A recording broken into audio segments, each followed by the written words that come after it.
Mi trovo a Quingentole, sono in territorio mantovano, questo è un impianto del Consorzio di Bonifica di Burana, il Sabbioncello. Da qua vengono derivate le acque che portano appunto attraverso una fitta rete di canalizzazione acque a un vasto territorio anche nel Modenese. Sono in compagnia del direttore del Consorzio di Burana, l'ingegner Davide De Battisti. Buongiorno De Battisti, noi ci troviamo qua affacciati su un po' che langue, quantomeno insomma non c'è quella abbondanza d'acqua che ci dovrebbe essere per essere in assoluta sicurezza.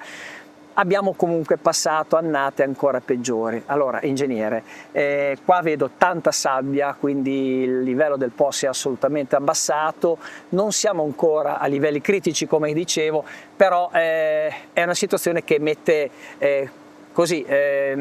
a dura prova i consorzi di bonifica che sono tenuti a portare acqua appunto in questo caso e nel periodo estivo acqua nelle canali che poi servono per l'irrigazione degli agricoltori. Come ha detto lei, il 2026 è un'estate particolarmente severa.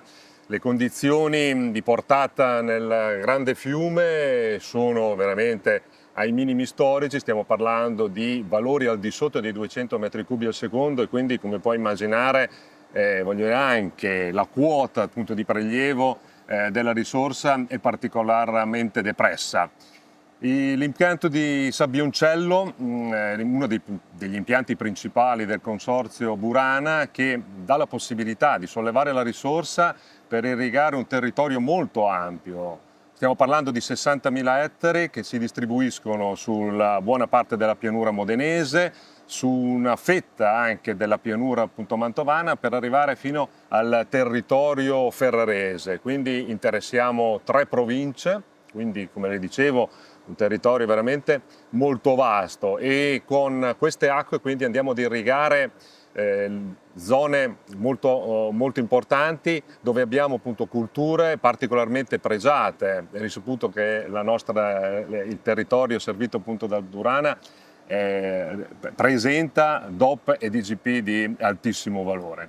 Quindi, ritornando a quella che è la situazione di oggi, possiamo dire che la quota appunto di prelievo, sì, per quanto riguarda il 2026 è sicuramente una delle quote più depresse. Siamo a 7,85 centimetri sul livello del mare. Tenete conto che solitamente in un anno dove appunto le precipitazioni sono medie e quindi, diciamo così, non ci sono particolari criticità, arriviamo oltre ai 10 metri, quindi abbiamo almeno 2,5 metri, 3 di depressione rispetto a quello che è il normale funzionamento. Una quota comunque che ci permette di prelevare la nostra risorsa. Oggi stiamo sollevando ad esempio intorno ai 12 metri cubi al secondo, una portata significativa, che poi distribuiamo sulle nostre aste di vettori interni che ci permettono appunto di portare l'acqua per l'irrigazione sulle zone che prima ricordavo. Allora, tutta questa risorsa, come appunto vi dicevo, attraversa quindi i canali appunto principali, che sono appunto le aste, che poi vanno ad alimentare le varie zone. Una fitta rete di canalizzazione quindi che è servita da questo impianto.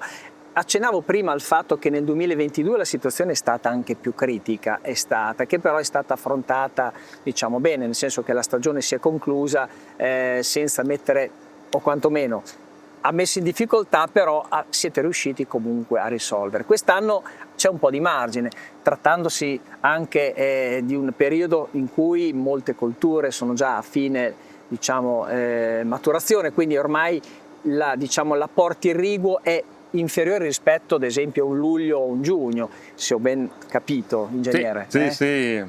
La situazione è proprio questa. Noi, allora, rispetto al 2022 siamo in una condizione leggermente migliore e quindi nel 2022, che è stata l'annata forse dove abbiamo appunto raggiunto le quote più depresse, anzi è stata l'annata dove abbiamo appunto toccato il minimo storico.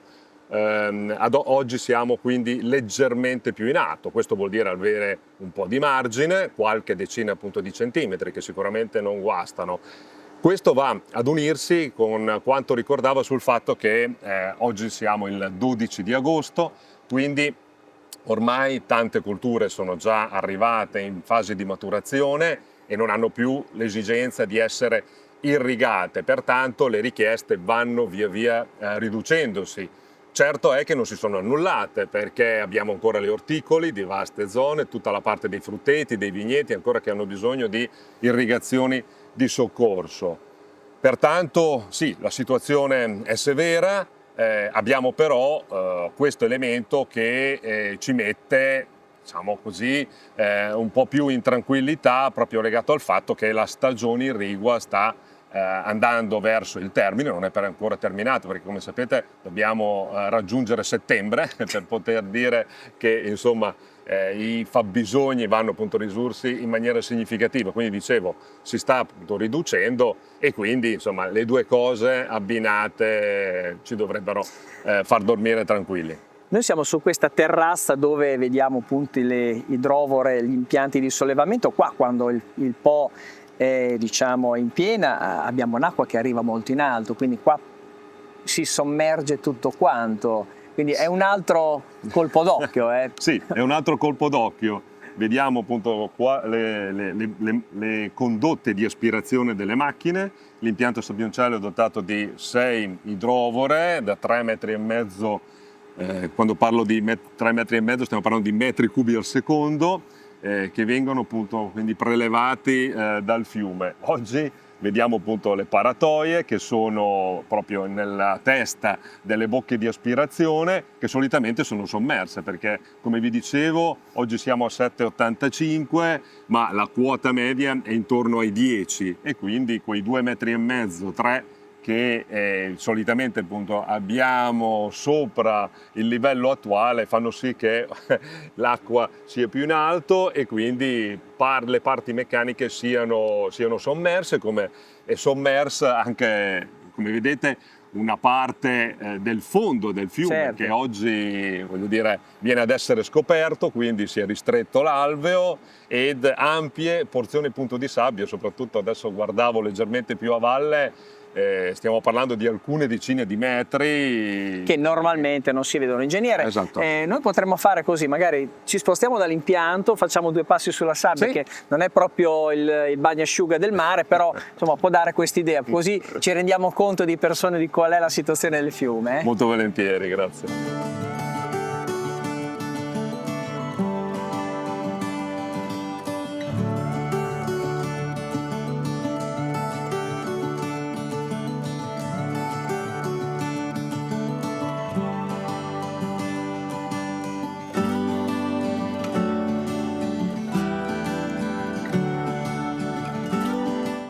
Ci siamo spostati di poche centinaia di metri dall'impianto, vedete laggiù, e qua invece siamo in una zona dove assolutamente l'acqua non c'è. E questa è una torretta, la chiamo così impropriamente, ingegnere, dove si vedono i livelli. Naturalmente qua nel periodo diciamo normale questa piattaforma si alza e indica il livello dell'acqua, quindi qua veramente si vede il problema della siccità. Sì, è proprio così, dottor Ferri, in quanto a poche centinaia di metri dall'impianto oggi vediamo una distesa di sabbia molto ampia che solitamente nelle stagioni autunnali o primaverili a portate medie è completamente sommersa dall'acqua. Lo indica bene questo idrometro che abbiamo appunto qui di fianco, dove vedete le quote arrivano partendo dai 14, 15, 16 metri fino ai 12 metri a questo livello. Voglio dire, noi qui solitamente siamo appunto sui 10 metri, quindi vuol dire avere comunque acqua tutto attorno a noi, a differenza invece di quella che è la situazione di oggi, in cui abbiamo al contrario centinaia di metri di spiaggia, di sabbia, quindi di fondo fiume che è presente, che può essere appunto calpestato, e noi ci siamo stati poc'anzi. E quindi ecco, la riduzione delle portate in transito le tocchiamo con mano. I 200 metri cubi al secondo che prima citavamo portano ad una estrema riduzione della superficie di fondo in cui è presente l'acqua e di conseguenza anche quote molto molto depresse. Questa è, voglio dire, è la situazione e ed è l'evidenza proprio. Infatti si vedono poi anche le barche che sono in secca, che naturalmente possono riprendere il loro percorso, la loro navigabilità nel momento in cui si alza il livello. Quindi questi sono pescatori o anche così, semplici appassionati del fiume, del grande fiume, che purtroppo devono aspettare che arrivi l'ondata di piena, quantomeno, senza esagerare però, le ondate di piena fanno sempre paura, diciamo che arrivi l'acqua. In effetti speriamo che poi arrivino con moderazione. È proprio così, qui abbiamo alcune imbarcazioni che vengono autorizzate da chi effettua e pratica la pesca sportiva, che in questa stagione sta spostando le imbarcazioni altrove, sta spostando quindi le imbarcazioni in quelle zone dove abbiamo ancora la possibilità appunto di attraccare in presenza d'acqua, però dobbiamo spostarci, come dicevamo prima, di diverse centinaia Facciamo due passi sulla spiaggia, la chiamo spiaggia, sulla sabbia. Chiamiamola così.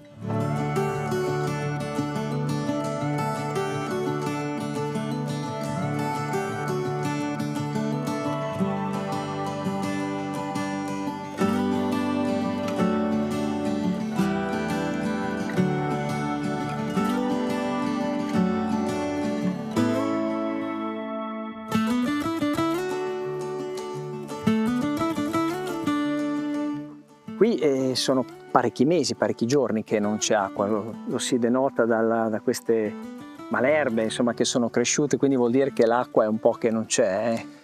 Sì, dottore, sono diverse settimane purtroppo che la situazione è quella che oggi abbiamo in atto e di conseguenza le malerbe crescono e soprattutto la carenza d'acqua permane, persiste appunto già da alcuni mesi. In proposito, molti diciamo hanno notato nei canali di bonifica in generale che c'è un'acqua scura e determina che cos'è questa? Può creare problemi nell'irrigazione o agli impianti idrovori, oppure è semplicemente una qualche alga che con questo caldo fiorisce in modo abnorme? Sì, è proprio un fenomeno legato alle alte temperature di queste settimane. A causa proprio delle altissime temperature si viene a sviluppare quest'alga, l'Euglena sanguinea, che dal nome il nome è collegato alla colorazione rossastra che quest'alga assume quando ci sono appunto delle temperature così alte. È del tutto innocua, quindi non crea nessun tipo di alterazione alla qualità delle acque, pertanto non c'è nessun tipo di diciamo così, inquinamento ambientale ed, cosa importante, nessun problema viene causato ai nostri impianti, in quanto rimane in superficie e diciamo così non va ad muoversi lungo il corso dei canali e soprattutto quindi non crea poi problematiche ai nostri impianti che aspirano l'acqua nelle varie posizioni, e nemmeno agli impianti di irrigazione delle aziende agricole, perché come vi dicevo, insomma, questa è un'alga che rimane in superficie, rimane ferma e soprattutto non crea appunto nessun peggioramento della qualità dell'acqua presente. Per concludere, ingegnere, allora questa è una situazione ancora diciamo estiva, quindi di una certa criticità, poi arriverà l'autunno e quindi cambieranno anche le condizioni, quindi il consorzio sarà impegnato probabilmente a far defluire le acque. E in proposito c'è un altro vostro impianto che verrà inaugurato tra non molto, un impianto che raddoppierà diciamo, l'efficienza. Parliamo di un impianto che non è in territorio mantovano come siamo adesso, ma nel ferrarese. Parliamo dell'impianto Pilastresi, dico bene? Cavaliera. Questo è il nome... Che è vicino al Pilastresi? Sì, è vicino. È all'interno del polo che noi denominiamo Pilastresi, siamo in comune di Bondeno, provincia di Ferrara. Un impianto che è stato costruito con fondi PNRR, realizzato in soli 2 anni, perché i lavori sono partiti nel 2024 e sono stati completati a fine del 2025. L'impianto è già collaudato, un'opera epocale che servirà per potenziare la capacità di allontanamento delle acque meteoriche dal nostro territorio, da un bacino molto ampio che riguarda quindi non solo la parte ferrarese del nostro comprensorio, ma la parte mantovana e anche la parte modenese, quindi un'opera veramente di grandissima importanza per tutto il consorzio e per tutto il territorio. Verrà inaugurata il 21 settembre con l'organizzazione di un evento importante che vogliamo appunto riguardi tutta la cittadinanza e, diciamo così, tutto il territorio a partire dalle istituzioni. Va bene, con questa informazione, ingegnere, la ringrazio, lasciamo questo parterre di sabbia, va bene? Sì, grazie mille, dottor Ferri.